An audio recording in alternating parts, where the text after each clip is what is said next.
Hello, it's Jake Dodd here again. Just want to give everyone a little look at what I've been up to. You can see here there's a bit of a improvement at the front of the mesh. Got a bit of a rig going on here, and the quite exciting part is, as you might have seen in the other videos, I've made some attributes. Got the growth of the mouth, so there we go. And just finished setting up the attributes for the sort of idle of the mouth, so I could just keyframe between those two like that while I was walking around. And then I have the clamp here, and then 0 to 1 is the clamp, and then 1 to 2 is again like an idle eating animation. So I think that looks pretty effective. Just zoom in even more so you can see the grossness of it all. And this mouth grow can be on any level there. So I can have it growing and eating at the same time. It won't make much sense obviously, but what the heck. I'm trying to think what else I can show you. Set that back to 0.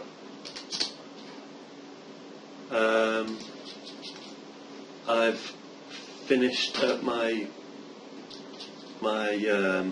environment. That's pretty much done. I found a awesome tutorial. I'll try and put a link in the description if you're watching this on YouTube. Then I'll try and link to the video where I saw how to create the ocean effects like you're underneath water, because I was going to do it with After Effects and all sorts of various filters and things, but if I can just render out in Maya, it saves a bit of time. So that link should be here now. Okay, so I'll just show you the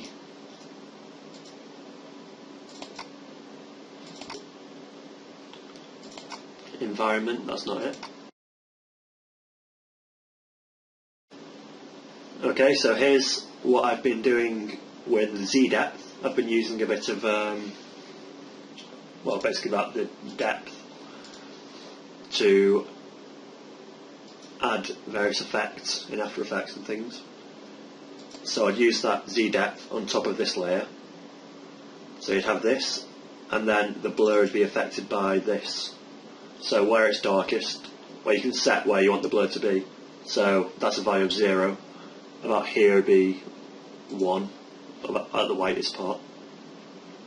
So as you get further away, the more blurred it will get, or closer, you can animate it. Yep. So I have these, which is just a sort of test of camera animation, just a simple pan. Just to give a sense of the environment. You can see a nice effect on the stones underneath the water, about here. So you can see there, can't really drag. But underneath the water there, the stone looks flat and the water's animated as well. So leave that playing. Put that to 25 how it's meant to be. Excuse me. Okay, and I've also got the render times down a lot. I have it down to about 40 seconds a frame for a 720p image. So just save this, make sure it's all okay. Yep. Recent files, not in there. Open scene. See, I've got a lot of files now. It's a bit. It is very annoying. Work rent. I think that's it.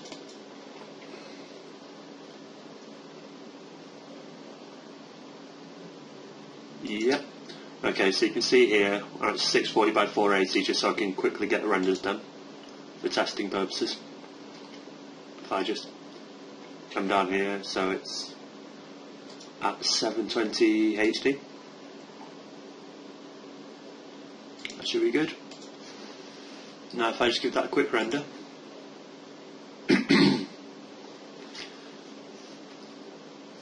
We'll see it's quite a bit faster. I can have it even faster if I want, but the results aren't as accurate. Basically all I've done is turn down the sampling, so the amount of light rays per pixel.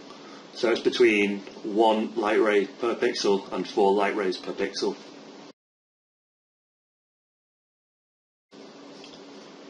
Okay, and through the magic that is video editing, here we are.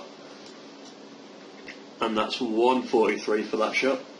I think the shots with the water in it have taken the longest, because it has to do all the things like refractions and reflections, so that's at least doubling the amount of rays in the scene. But you see down here, this is the effect that I want, where it's getting murky the deeper you go. That rock looks like it's floating a bit, so I have to drop that down. But all in all, looks very good, I think. Had a bit of pointers with the textures here, because if you remember they were looking a bit bland if I've shown you. So I asked a few people and they said put a bit more texture into it, so the trees have got more sort of grain and they don't know what you'd call it. They're more detailed, and I'm not sure about the shininess of it. I might knock that down still, but otherwise I think it's looking good. I did a little bit of work on the leaves as well. The murky water is just one of the paint effects. If you come here and go to Get Brush,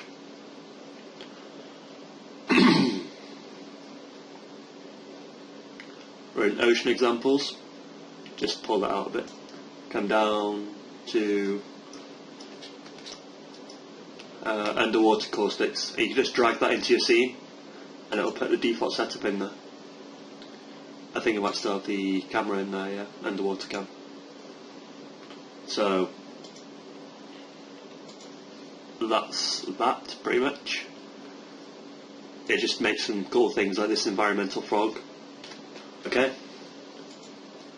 And like I said, in the render settings, in the quality, wait for it to load up. Minimum sample level 0, maximum sample 1. Tells you about that there. And I can make it faster, but you'll see the difference in the render isn't excellent. That's the one that we have now, and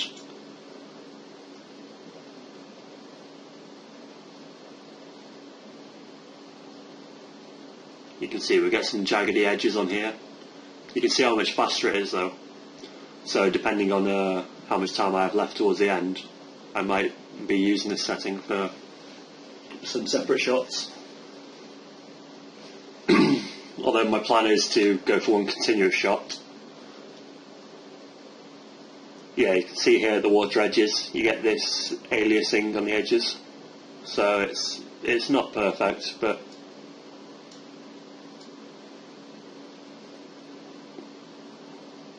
you know, it's workable.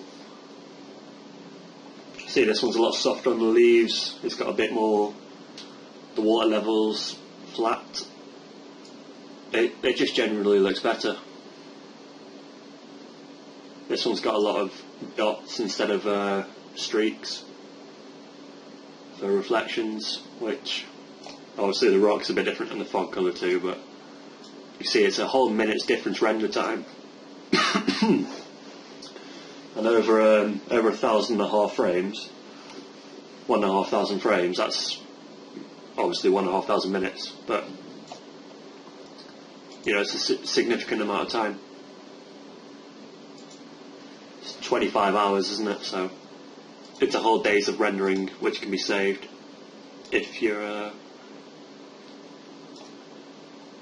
don't care that much about your samples.